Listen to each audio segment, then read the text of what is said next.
Yeah, I'm going to talk about 20, as it says on the title there, 20 local doctors and health professionals of note. So, as Eric said, they're all dead. The living are of no interest to me at all. I'm more interested in the dead. They don't answer back. And so there'll be 20 headstones all around Northern Ireland, mainly in Belfast, but around different parts of Northern Ireland. And so I'll show you the headstone, and then I'll talk about the different people and their interesting medical careers over the years. They're in chronological order, just for David, that means date order. And so way back to the first one, the guy died in 1820, and then the most recent one was only a couple of years ago. So hopefully there'll be some people here who you might have worked with or know of through your... No, there's always one that has to throw in a curveball. So maybe I should... I should come back next week, yeah. But yeah, I would be interested in folks who I haven't mentioned, perhaps, or who don't mention this in this talk, and who maybe I should mention. I'm conscious as well that the medical profession has largely been, and perhaps continues to be in terms of doctors, largely dominated by males. So I tried to include a few very notable females as well, to try to redress that perhaps imbalance. So we're going to be talking for about 45 minutes. It'll feel like longer, but we'll definitely be out before dark. But it's dark anyways in here. So again, they're in date order. So the first one is in Clifton Street Cemetery. Clifton Street Cemetery is just up at Carlisle Circus, up near the Poor House. It's behind Poor House, Clifton House. It's kind of on the other side of the West Link now. It's quite hard to find, opposite the Orange Hall at Clifton Street there. But this is the final resting place then of a man called William Drennan, MD. So you can see, and he was born on May 23rd, 1754, and he passed away on February the 5th, 1820. And then it says, pure, just, benign, thus filial love would trace the virtues, hallowing his narrow space. The Emerald Isle may grant a wider claim and link the patriot with his country's name. So this epitaph on William Drennan's grave was written by his son, and he's apparently the first person to have used the term Emerald Isle.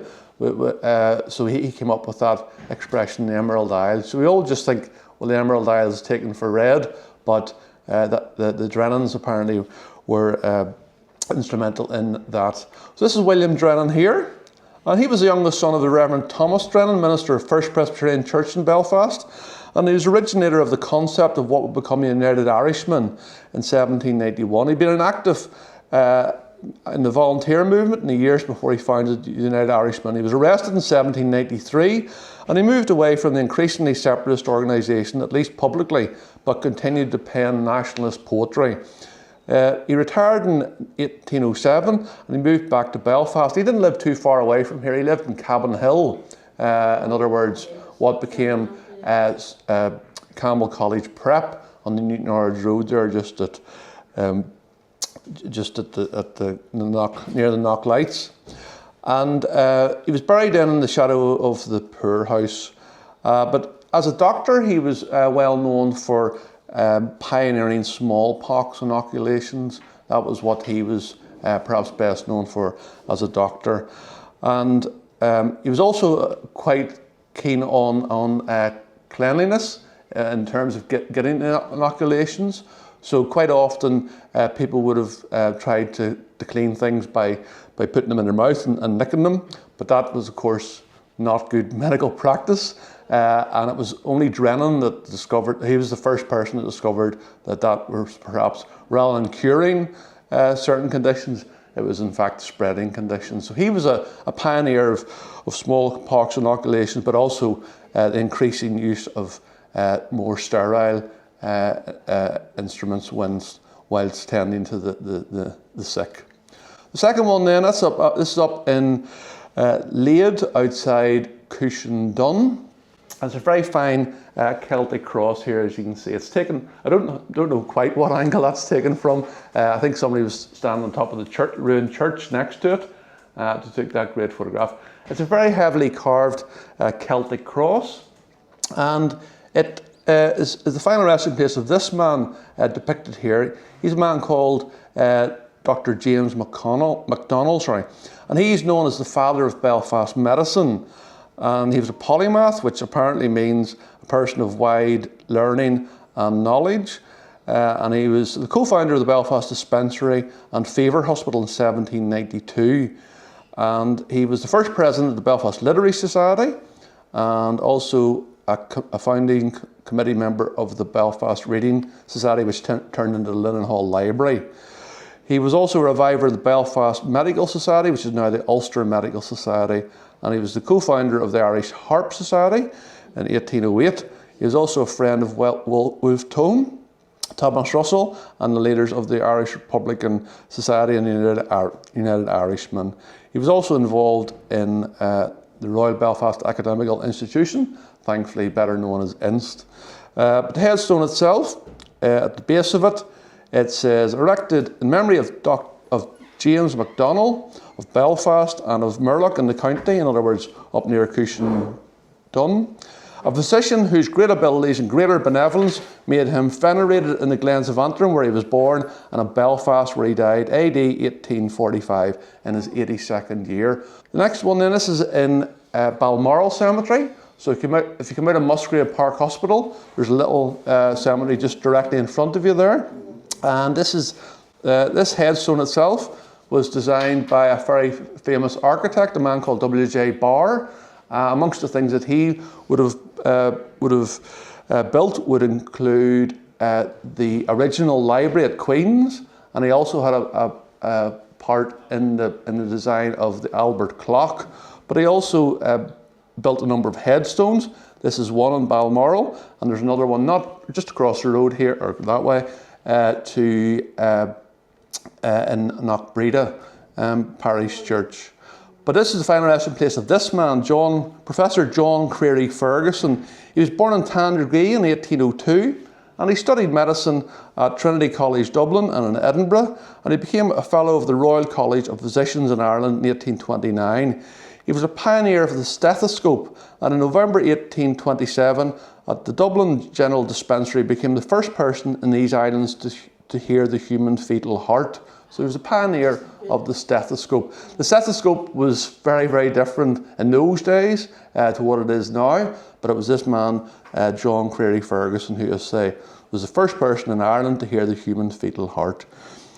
He was a professor of medicine at Queen's College, now Queen's University, and he was also the attending physician at the Belfast General Hospital and president of the Ulster Medical Society.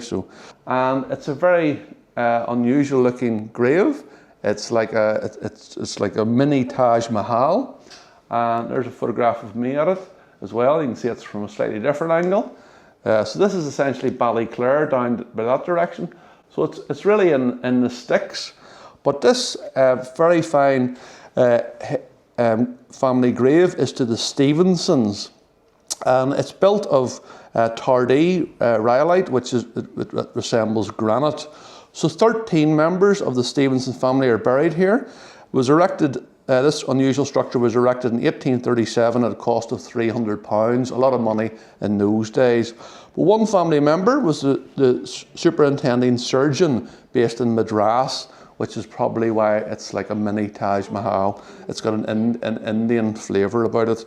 There are 13 members of the Stevenson family here. It's very hard to read, but around the bottom here it says Robert Stevenson, AMB, medical doctor of Wellington Place, Belfast, died 22nd September 1969, aged 75 years.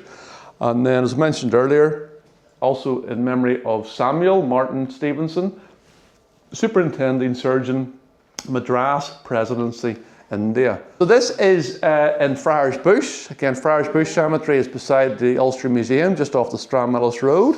And this is a fellow guide of mine, Mark, and he's standing at the Wisely grave. So this, again, is a very finely carved Celtic grave. It's hard to read the writing on this, but it commemorates this man, Frank Wisely, Francis Joseph Wisely, known as Frank Wisely. And he was serving with the Royal Army Medical Corps when he died of wounds received in action in the Dardanelles, in other words in Turkey, on the 1st of September 1915. He was educated at a number of places, including Queen's College, and he had a brilliant intermediate and university career, and he took his career in medicine and arts and secured a valuable scholarship for botany and zoology. He was for a short time the resident surgeon at the Mater Hospital and afterwards resident surgeon in Worcester County Asylum. Sadly, there was no conscription in Ireland, as you perhaps know, in those days. So while serving, he volunteered, but while serving over in Turkey, he sadly died. So this is his Commonwealth War grave. Whilst he died in Gallipoli in Turkey, this is in Alexandria in Egypt. So in other words, quite a distance away. His headstone, it's hard to read from that not great photograph, but it says that he died at the post of his duty whilst tending to the sick and wounded. So he was actually physically trying to help wounded soldiers when he himself was injured and then died of his injuries. So he's only commemorated on the very fine headstone in Friars Bush, but that's his burial place over in Alexandria. The next one is the First Lady. I'll mention. It's not a particularly good photograph either, but around here it says Elizabeth G. Bell, MB. So this is in Belfast City Cemetery, that headstone was. This is Elizabeth Gould Bell. She was born in Newry in 1862, and she was the first woman to practice as a qualified medical doctor in Ulster. In 1889, she became the first woman admitted to the medical faculty of Queen's College, now university. In 1883, she and her sister were amongst the first women to obtain a medical degree in Ireland. She was the first to practice as a GP and a gynecologist, first female to do that. She entered practice in Manchester, and then she established her practice in Great Victoria Street, attending mostly to women and young children. She was a medical officer to a precursor of the non-denominational Belfast Midnight Mission, Rescue and Maternity Home, and that later became the Malone Place Hospital. And that guy, Mark, for example, who showed you there, Mark Docherty, he was born in that location, so there are people still who can remember, either working in there like yourself or being born there like Mark, although I don't think he remembers the actual day itself. He was very young at the time. She was an honorary physician at the Belfast Babies Home and Training School at that location, but she was also a vocal and militant suffragist. She was involved in the Women's Social and Political Union, and in 1913 to 14, she engaged in a series of arson attacks directed against the unionist establishment in Belfast. So quite an interesting lady. She was arrested at the prior to the First World War, but she went on to serve during the war. She was one of the first women to work with the Royal Army Medical Corps. So again, the first woman to qualify as a doctor in Ulster, but in those days she wasn't really allowed to practice because of her gender. This is in Dundonald Cemetery, and it's a bit of a close-up of it here. You can see here it commemorates Reverend Thomas Cosby Fulton, and he was 58 years. He devoted his life to the Presbyterian Church in Manchuria and China. But his son, Dr. Thomas Fleming Stevenson Fulton, better known as Fleming Fulton. I think this is Fleming Fulton here as a young man with an uncle. He was also a medical doctor, and he was called Old Joe Fulton. He's only called that behind his back, because nobody would have been brave enough to call him to his face. But Fleming Fulton then, he entered Queen's College in 1906. He became an MB in 1912, and initially practiced in Rochdale in England before joining the Royal Army Medical Corps during the First World War. He was stationed in France for the next 4 years. He went back to work in Rochdale, but in 1920 returned to Belfast he actually worked as medical officer of health in Shanghai, and he came back to the UK in 1921. He held posts in Whitehead, Nottingham, and then Pembroke before finally settling in Belfast in 1923. For the next 30 years, he became a pioneer of the school medical services and ended up as a senior officer of health for schools and developed a special interest in handicapped children. In his position as chairman of the Northern Ireland Orthopaedic Services, he was closely involved with the development of a multidisciplinary school to teach children with cerebral palsy. Belfast Education Authority opened the Mount Collier House in 1957, but soon renamed it in this guy's honour, the Fleming Fulton School. So the Fleming Fulton School still exists on the Malone Road to this day. Thomas Fleming Stevenson Fulton passed away on the 9th of January 1974 at the age of 87, and his obituary described his devotion to handicapped children. So that's a name that's still known to this day in common parlance, is the Fleming Fulton School there, say on the Malone Road. But this is him as a young man, as I say. So, but also at this grave, on a side panel, is commemorated this man, Dr. Thomas Terence Fulton, MD, FRCP. I'm not quite sure what that means.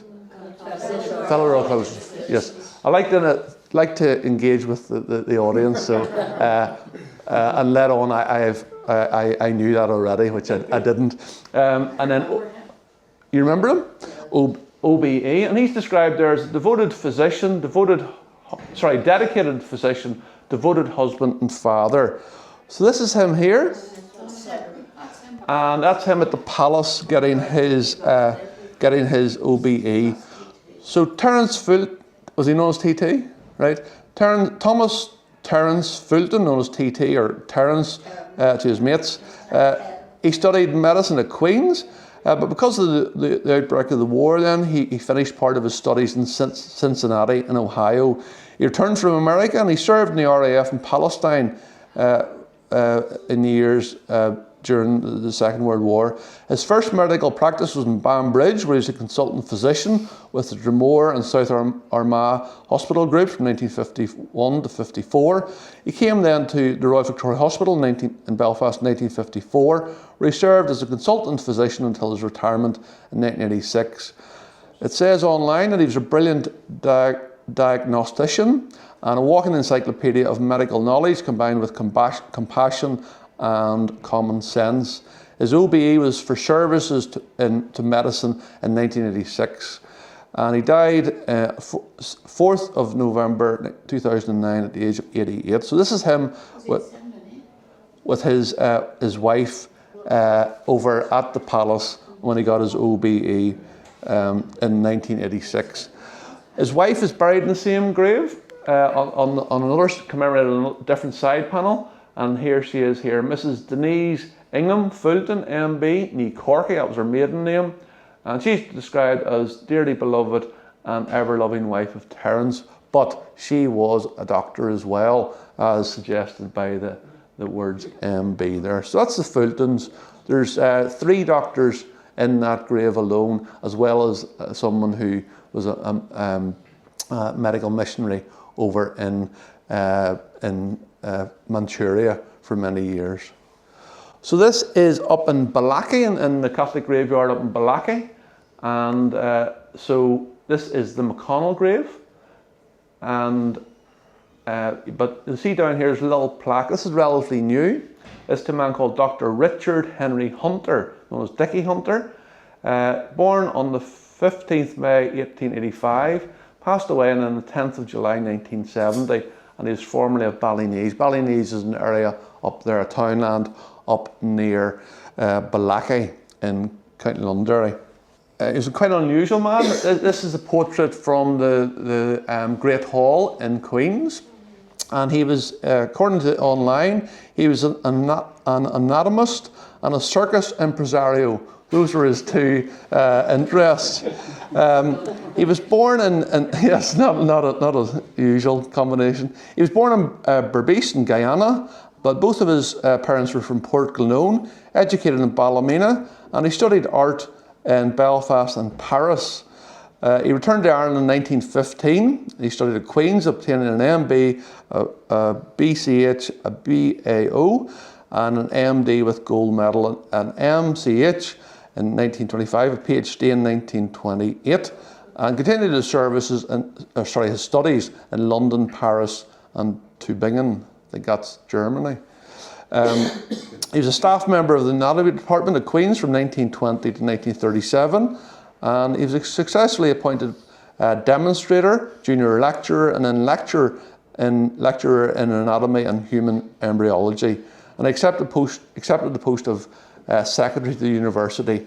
He was a founding member of a Pero company, the Queen's Jesters, which toured Ulster, and also the Queen's University Association and University Staff Club. He was a founding editor of the Ulster Medical Journal and was a fellow of the Ulster Medical Society, elected a member of the RIA in 1934, and he was also a member of the Anatomy Society of Great Britain and Ireland and the American Association of Anatomy. So he's quite very highly qualified, but he was particularly interested, as I said, in the circus.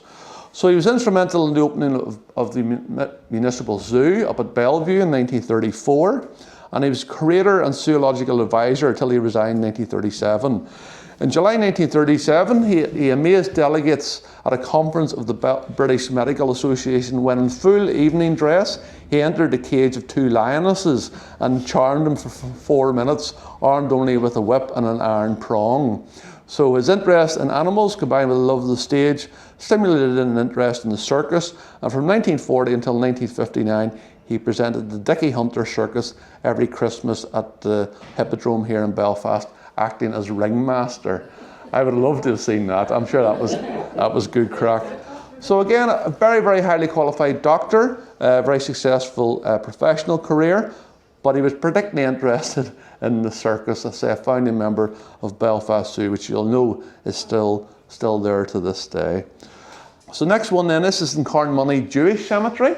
It's very hard to get into this cemetery, but I was fortunate enough to get into it. And if you're from a Jewish background, generally you're buried in one plot. You don't generally share a plot with another member of your family. But you can see there's some writing there in Hebrew, and then in loving memory of George Joseph Alexander Edelston, and he passed away on 20th of May 1979. He's remembered as a darling man and a dedicated doctor, mourned by his wife Lindy, his children Simon, Nicola, Paul, Max and Daniel, and by all his friends and patients. So this is Dr. George Edelston here, and he was an oncologist at Beaver Park Hospital, in other words not too far from here, and he founded Action Cancer, the charity, again, which is still going strong to this day. And the aim was to fund pioneering research into chemotherapy and to support patients and their families during treatment. So a great man, well remembered still to this day. I think this portrait hangs in the Action Cancer premises as the founder of the charity. And this is his mother, but this is she's not buried in a Jewish cemetery. There's a couple of Jewish cemeteries in the Greater Belfast area. There's Carnmoney, and there's also one in Belfast City Cemetery. But this one is in Milltown Roman Catholic Cemetery, and you can see here the Edelston name, and in memory of Marusha, an amazing, inspiring adventurer with love from her husband Max. But you can see that George, her son, is commemorated there as well. So he's not buried there, because as you know, he's buried in Carnmoney Jewish Cemetery. Not far from here, this is in Roselawn. And again, just from looking at this headstone, you don't get any clue of the interesting lady who's buried here, Kathleen Margaret Cathcart. She passed away on the 30th of March 1982, and she's just commemorated as a dear sister. This is Kathleen here. And she was the Ulster Medical Society president in 1964 until 1965. In her speech as the term and president, it started with these few lines. It was not difficult to choose a subject for my talk tonight. My greatest medical interest throughout the years has been the care of the expectant mother. So she was, she worked in the care of the young and mothers. So she lived in Harberton Drive when she passed away in 1982. But again, you wouldn't really get, it doesn't even say any of her qualifications on that. So quite often you would walk past that grave and not really realise that somebody, a former president was of the Ulster Medical Society, is buried there. This is up into Coleraine, and this is very hard to read. This is Coleraine Cemetery. And also buried in Coleraine Cemetery are, if you're interested in football, Harry Gregg, famous footballer, goalkeeper for some team, can't remember their name, Manchester or something. And then also Bertie Peacock, he's buried in that graveyard. As well as, very sadly, as well, the two victims of Colin Howell and Leslie Stewart, the dentist who murdered those Buchanan and Leslie Howell. And but also buried in here is this man, John Bodkin Adams.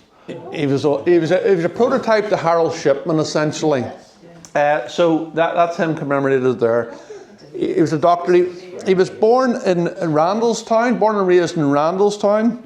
And bizarrely, there's a blue plaque to him in Randallstown.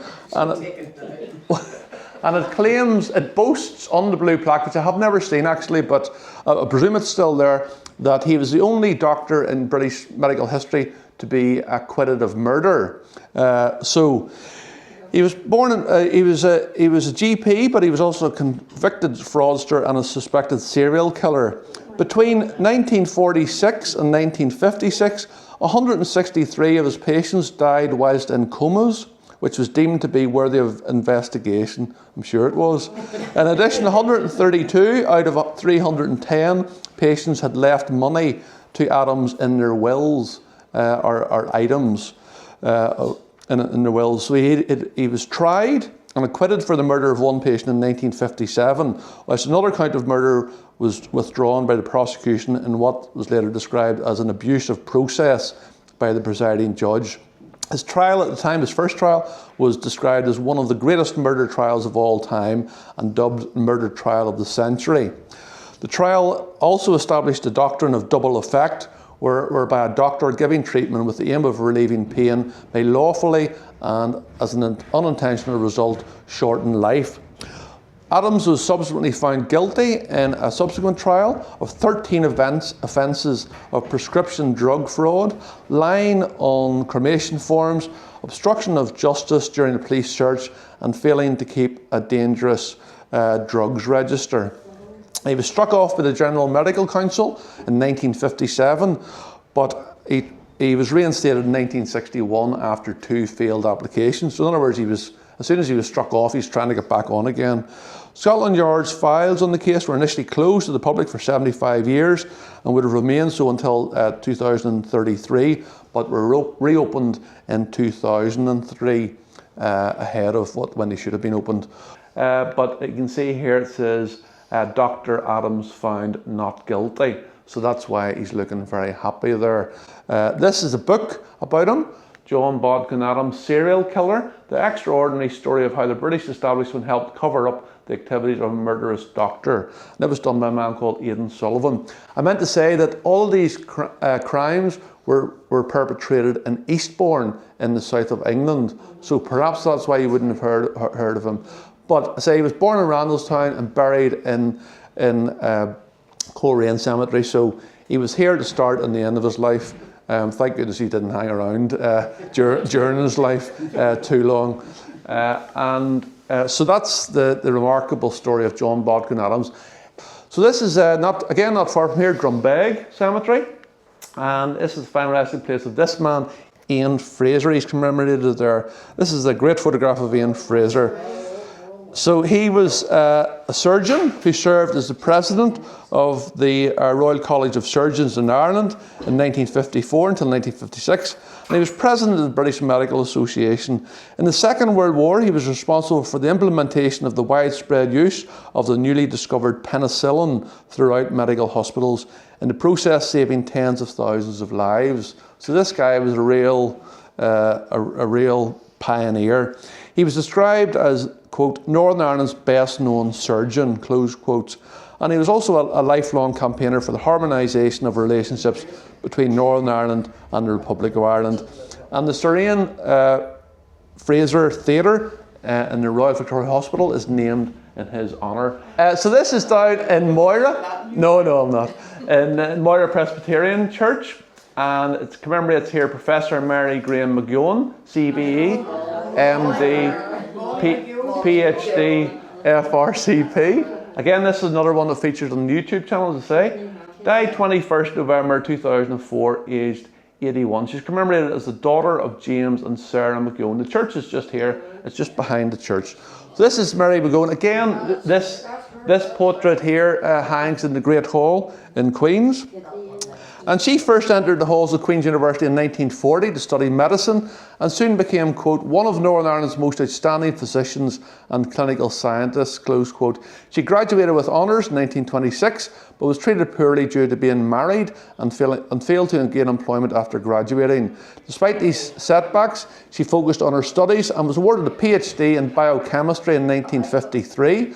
Not long after, she was appointed to set up a dedicated dialysis facility in Belfast City Hospital in 1959 and remained in charge throughout the 1960s. It was the first of its kind in Northern Ireland. She was the first woman and the first physician to be elected as an associate member of the British Association of Urological Surgeons. In 1985, she was awarded the CBE and was made a professorial fellow in medicine at Queen's University in 1988.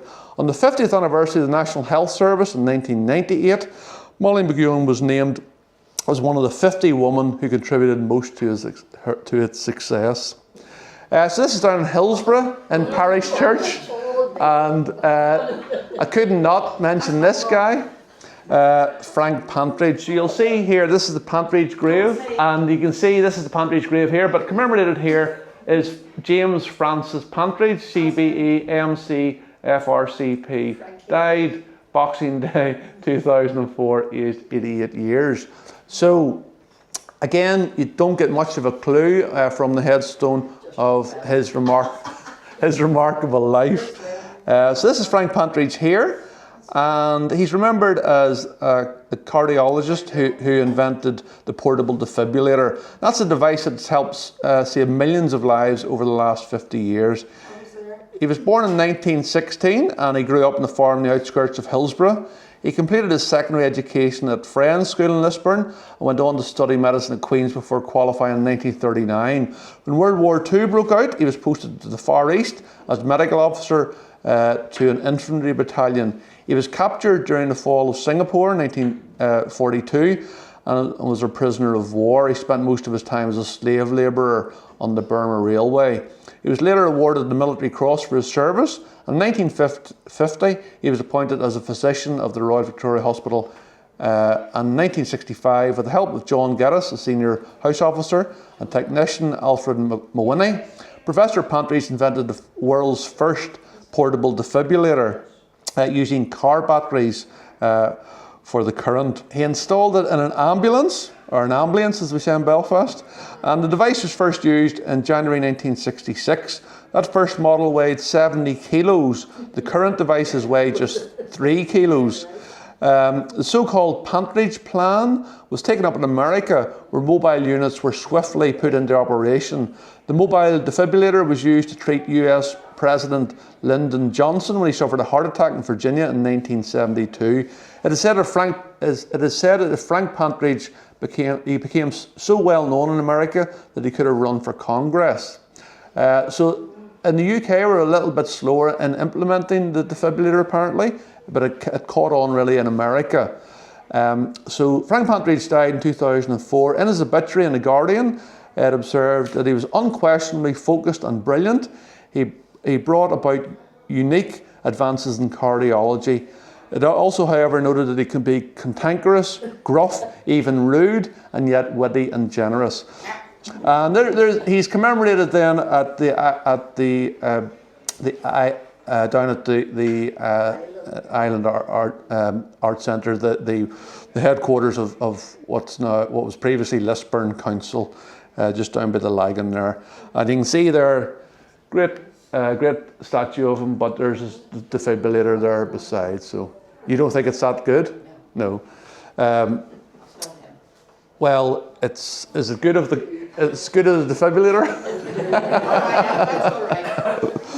Thank goodness for that. 1 out of 2 ain't bad. And there's a book about Frank Partridge called Unquiet Life. It's said there is a best-selling autobiography, and that's the fourth edition of it. So, yeah, I think a lot of people have that book. This is a guy who I was looking for many years, and ended up finding him in Carnmoney Main Cemetery, in other words, up behind the Abbey Centre. John Wilson, known as Jack Kyle, died 28th of November 2014. So as you eloquently say, he's a rugby boy, and this is him here. He's remembered as one of Ireland's greatest ever rugby players. He was nicknamed the Ghost and the Scarlet Pimpernel, and he was very, very successful rugby player. But for the people in Chingola in Zambia, Dr. Kyle was the man who tended to their sick and saved thousands of lives for more than 30 years, far removed from the glamour of the sporting life. He was born in Belfast in 1926. He went to BRA before he went to Queen's, and he graduated in 1951 and went into practice as a GP in Belfast. In his rugby career, he won 52 international caps, 46 for Ireland and 6 for the British and Irish Lions, which at that time was a world record. He was awarded an OBE in 1959 for his services to rugby. But in 1962, he went to work on a humanitarian project in Indonesia. Then he took up a position in 1966 in Chingola, and he remained there until his retirement in the year 2000. His work in Africa was honoured with an honorary doctorate from Queen's University in 1991. So I was not a rugby fan particularly, but I graduated from a undergrad degree in 1981, and at that same ceremony where Jack Kyle was awarded his honorary doctorate. And he got a Lifetime Achievement Award by the Irish Journal of Medical Science and the Royal Academy of Medicine of Ireland. He lived in Bryansford in retirement. In 2002, he was voted the greatest ever Irish player in a poll by the IRFU. This is him when he returned to Chingola in Zambia, and this is the guy the doctor who he trained up to succeed him after he retired after more than 30 years of working out in Zambia. So Jack Kyle then was inducted into the International Rugby Board Hall of Fame. In 2009, he was in Cardiff when Ireland ended a 61-year wait for a second Grand Slam. So this is him with the captain, the Ireland rugby captain at the time, Brian O'Driscoll. So this is kind of these two. As you can see, they were very, very close. You can see there's a lot of eye contact going in there. So I think they knew each other quite well. This is in St Elizabeth's, Dundonald. This is the final resting place of Helen Roosevelt. So you can see she's commemorated as a missionary doctor who served for 20 years in the Democratic Republic of Congo, thereafter across the world. She's commemorated as a humble servant. And a number of Bible verses there from Titus chapter 2, verse 13. If you're looking for Helen Roosevelt's grave, it's here. So that's the ancient moat in the background. Yeah. And then what's called the Cleland Mausoleum, that's the tallest mausoleum in Ulster, is in Dundonald. I grew up in Dundonald and I got married in this church. We don't want to talk about it. But this is Helen Roosevelt here. She was born on the 21st of September 1925. She then worked with the Worldwide Evangelization Crusade in the Congo from 1953 to 1973. That was a period of political instability in the Congo. She practiced medicine and also trained others in medical work. In 1964, she was taken prisoner by rebel forces and remained a prisoner there for 5 months, enduring beatings and being raped on a number of occasions. She left the Congo and headed back to England after her release, but returned to the Congo in 1966 to assist in the rebuilding of the nation. She helped establish a new medical school and hospital in a place called Nyankundi, and served there and trained others until she left a thriving medical centre in 1973. After her return from Africa, Helen Rose Revere had a worldwide ministry, speaking and writing. She was a plenary speaker at the Urbana Missions Convention 3 times. Her life and service were portrayed in the 1989 film Mama Luca Comes Home. So I went to St. Elizabeth's Church, in other words, quite close to there, for a number of years, and I quite remember Dr. Rose Revere. This is up into Roselawn, and this Dr. Ian Adamson, OBE, 1944 to 2019, and then there's I can't remember what it says here, but it's not in English. Ian Adamson was a remarkable linguist, and this is him on his wedding day. He was born in 1944 in Bangor and raised in Conlig, and he was an Ulster Unionist member of the Belfast City Council from 1989. He became the party's first honorary historian until he retired in 2011. He served as Deputy Lord Mayor in 1994-95 and then as Lord Mayor in 1996-97. So he was a gifted linguist, so he spoke an awful lot of languages. So my favourite story about Ian Adamson was when a group of Sioux Indians came to visit the City Hall during Ian Adamson's time as mayor. He greeted them in their native tongue. I think they weren't expecting that. So he was a personal physician and advisor on history and culture to the Reverend Ian Paisley as well. He was a specialist in community child health, community paediatrics, and he became a member of the Faculty of Community Health and was awarded the fellowship of the Royal Institute of Public Health for his services to the health of young people in 1998. He was awarded a special commendation by His Royal Highness the Prince of Wales. On his website, Adamson described himself as a British Unionist, an Irish Royalist and an Ulster Loyalist. So, as you can see there, he married, I think she's called Kerry Carson, that was her maiden name. So there's a little bit of an age gap, it's fair to say. But Kerry Adamson, her dad was Douglas Adamson, I think. Sorry, Douglas Carson, sorry, beg your pardon. And he was a relatively a successful local journalist, working, I think, for UTV, etc. And Kerry Adamson now she's the PA, personal assistant to this man here, East Belfast's second grumpiest man. I'm the current long-standing title holder, but Van Morrison and Ian Adamson were good friends. And after Ian Adamson passed then on the 9th of January 2019, his funeral was attended by the President of Ireland, Michael D. Higgins, who was a friend of Adamson, but also Van Morrison attended the funeral and sang a song there. It doesn't say what, it says it was his favourite song, but it doesn't say which of Van Morrison's songs it was. So that's Ian Adamson. This is the penultimate one. This is an unmarked grave. This is in Ballylesson, Holy Trinity, Ballylesson. In other words, not far from here. But it's a final resting place of my daughter's godfather, this man here, Dr. John Gray. John grew up off the Antrim Road in North Belfast and attended Ben Madigan Prep and then BRA. He was married, father of 3 at the time of his death, aged only 54. He followed the family tradition and studied medicine. He qualified from Queen's in 1996. Before this, he completed a biochemistry degree at Queen's College in Oxford.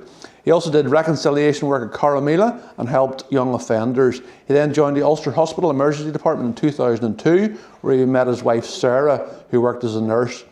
His career as a consultant started in the Mater Hospital in 2008. He later moved to the Southeastern Trust in 2016. After his passing, aged only 54 from a bleed in the brain, his colleague Alistair McElwee said, "We will remember him as an outstanding clinician, a brilliant colleague and a true gentleman." I can vouch for that. He was passionate about teaching, inspiring younger colleagues, both medical and nursing. So that's the late, great John Gray. I was good friends with John. He was my daughter's godfather. The last one then is in Roselawn. And there's a couple of separate Muslim sections there in Roselawn, but you can see this commemorates Muhammad Irfan Farouk, born in 1984. He passed away only in 2019, so he's only 34. It says, "You will always remain in our hearts and prayers, a loving father, husband, son and brother, proud doctor and chairman of the KMDC Alumni Association." So this is Muhammad here, and he worked in emergency medicine locally. The KMDC is the Karachi Medical and Dental College. It was established in 1991 as Pakistan's first medical college managed by a metropolitan corporation. And the aim was to help undergraduate medical and dental students of the KMU, in other words the university, with their academic endeavours. And they have a registered office locally at 32 Knightsbridge in Lisburn. That's all, folks. Thanks very much for listening, and